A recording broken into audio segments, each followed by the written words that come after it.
आज की short analysis में हम डिस्कस करेंगे ड्रेजिंग कॉरपोरेशन ऑफ इंडिया के स्टॉक के ऊपर। और दोस्तों यहाँ पर हमारे कई सब्सक्राइबरों की रिक्वेस्ट थी कि सर यहाँ पर टारगेट हिट हो चुका है, क्या हम प्रॉफिट बुक करें या होल्ड करें। तो दोस्तों आज की एनालिसिस में आप लोगों की सारी क्वेरीज क्लियर हो जाएंगी। और फ्रेंड्स ये एक तरह का हमारा फॉलोअप वीडियो भी है।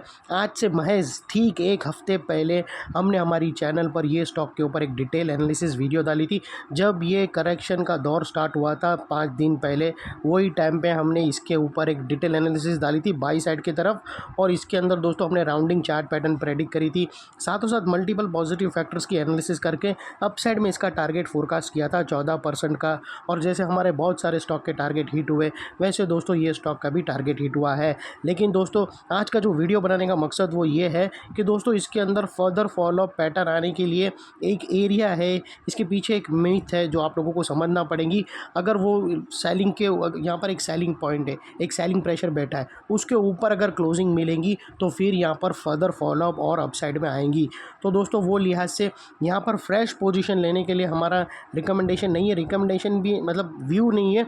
और व्यू रहेगा तो दोस्तों वो एक लेवल है, उसके पास ही एग्जिस्ट, हमें एक और कैंडल की क्लोजिंग का वेट है।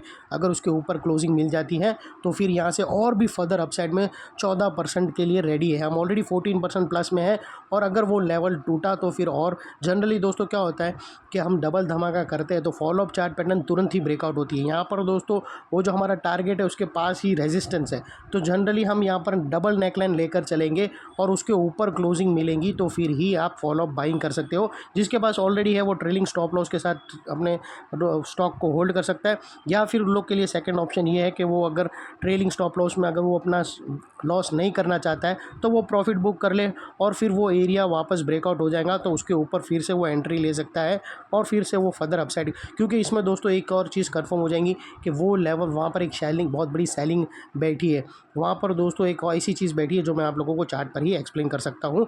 और सेकेंडली दोस्तों अगर किसी को लगे कि 7 दिन पहले का वीडियो 14% कैप्चर क्या फेगम भाग कर रहा है, अगर ऐसा आप लोगों को लगे तो वो बैक डेटेड वाला वीडियो का लिंक डिस्क्रिप्शन में पड़ा है, एज अ प्रूफ जाकर आप लोग ज़रूर देख सकते हो। अभी सीधा आते हैं चार्ट के ऊपर।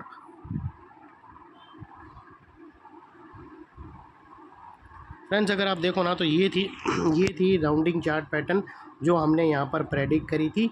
ये उसकी नेकलाइन थी, ये स्टॉप लॉस था क्लोजिंग बेसिस पे, और ये हमने कैप्चर किया अपसाइड में 14%। अभी दोस्तों आप लोगों को एक और चीज़ बताता हूँ, ये एक नई चीज़ आप लोगों को पता चलेगा।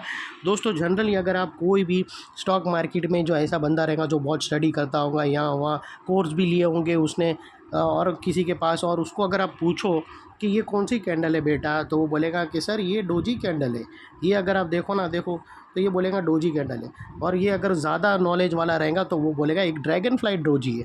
तो वो अपने हिसाब से बराबर है। लेकिन यही चीज़ अगर आप एक इंस्टीट्यूशन को पूछो, एक ऐसे FIS को पूछो जो बहुत बड़ा ट्रेड लेता है, तो वो इसको डोजी नहीं बोलेगा, ये वो उसको बेस कैंडल बोलेगा। और यहाँ पर जो एक फॉल के टाइम पे एक सेटअप होता है जो दोस्तों सिर्फ और सिर्फ दोस्तों इंस्टीट्यूशन ही इसको, यहाँ पर दोस्तों एक इंस्टीट्यूशन की पोजीशन होती है, उन लोग के पेंडिंग ऑर्डर्स होते हैं जो ऑलरेडी सिस्टम में बैठे रहते हैं, वो हिट आउट हुए थे। अगर आप वो आप लोगों को समझ में नहीं, अगर यही चीज़ अगर आप यहाँ पर इंस्टीट्यूशन को पूछो ना कौन सी कैंडल है, तो ये एक बेस कैंडल बोलेगा। तो अगर आप बोलो ना तो नॉर्मल जो एक रिटेलर्स है उसकी गलती नहीं है, क्योंकि उसको बेचारे को पढ़ाया यही गया है कि ये डोजी है और उसको एक्चुअल ये चीज़ पता ही नहीं। अगर आप देखो तो यहाँ पर एक बेस ड्रॉप सेटअप बना था इसके अंदर, ये जो फॉल के अंदर, और उसके अंदर बीच में जो कैंडल है वो एक बेस कैंडल है। और यहाँ पर दोस्तों अगर आप कल देखना, अगर दोस्तों मार्केट गैप अप होता है तो ठीक है, लेकिन दोस्तों ये एक यहाँ पर एक सेलिंग प्रेशर बैठा है। और दोस्तों ये फर्स्ट अटैम्प्ट में तो क्लियर होगा ही नहीं। अगर फर्स्ट अटैम्प्ट में भी यहाँ पर अगर आप देखो तो कल या फिर रेड कैंडल बनेगी ये एरिया के बीच में, या रेड कैंडल बनेगी या डोजी बनेगी, सीधा इसके ऊपर तुरंत कल के कल ब्रेकआउट नहीं होगा, क्योंकि दोस्तों ये सेलिंग प्रेशर बैठा है। ये तुम्हें दिखती है एक छोटी कैंडल है, लेकिन ये बहुत बड़ा अंदर से गेम चल रहा है। ये DIS लोग के पेंडिंग ऑर्डर्स बैठे। तो अगर समझो दोस्तों कि अगर सीधा गैप अप ओपन हो गई ये लेवल के ऊपर, तो दोस्तों आप फिर ये दोस्तों ये पेंडिंग ऑर्डर और भी सिस्टम में रहेगा और फिर यहाँ से ये अप साइड में और चलता जाएगा। तो फिर ये डाउन साइड में जब आएगा तो यही एरिया फिर एक स्ट्रॉन्ग सपोर्ट का काम करेगा। लेकिन गैप अप होगा तो सिचुएशन रही रहेंगी, लेकिन अगर गैप अप नहीं है तो दोस्तों ये एरिया एक स्ट्रॉन्ग रेजिस्टेंस है, क्योंकि यहाँ पर FIS की सेलिंग बैठी है।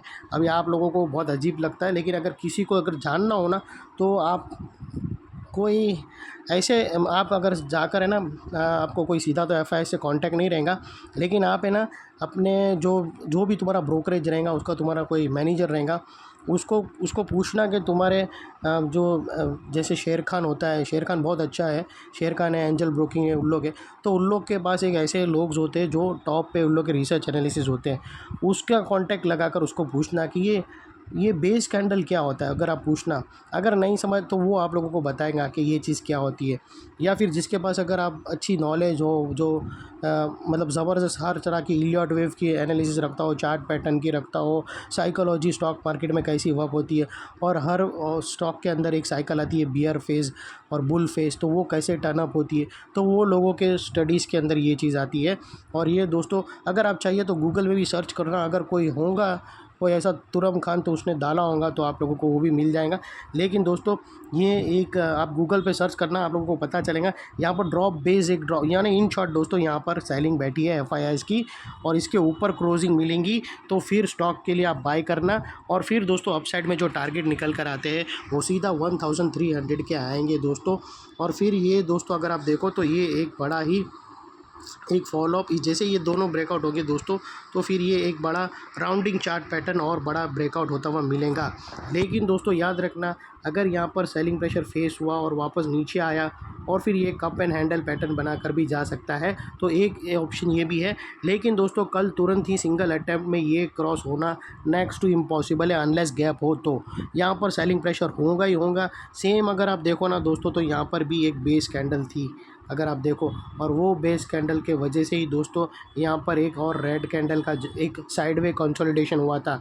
तो यहाँ पर भी दोस्तों एक पॉसिबल है कंसोलिडेशन का, और उसके बाद अगर क्लोजिंग मिली 115 के ऊपर तो फिर अगला तुम्हारा 1300 का ये टारगेट एक्टिव है जो अनदर। और दोस्तों उसके बाद याद रखना कि इसके ऊपर क्लोजिंग मिले तो तुम्हें एंट्री लेना है, और तुम्हारा स्टॉप लॉस दोस्तों क्लोजिंग बेसिस पे ये वाला लोअर लेवल रहेगा, और ये तुम्हारा टारगेट रहेगा जो बहुत ही अच्छा खासा आप लोग। तो ये जो मीथ थी आप लोगों को एक्सप्लेन करना था कि ये एरिया के ऊपर क्रॉसिंग होना ज़रूरी है। जैसे इसके ऊपर क्रॉसिंग मिलेंगी तो you are free to take trade with taking the opinion of your financial adviser, और फिर दोस्तों ये तुम्हारा टारगेट रहेगा। तो ये थी एनालिसिस। अच्छी लगे तो प्लीज़ चैनल को लाइक शेयर सब्सक्राइब ज़रूर करना फ्रेंड्स। थैंक यू, जय हिंद।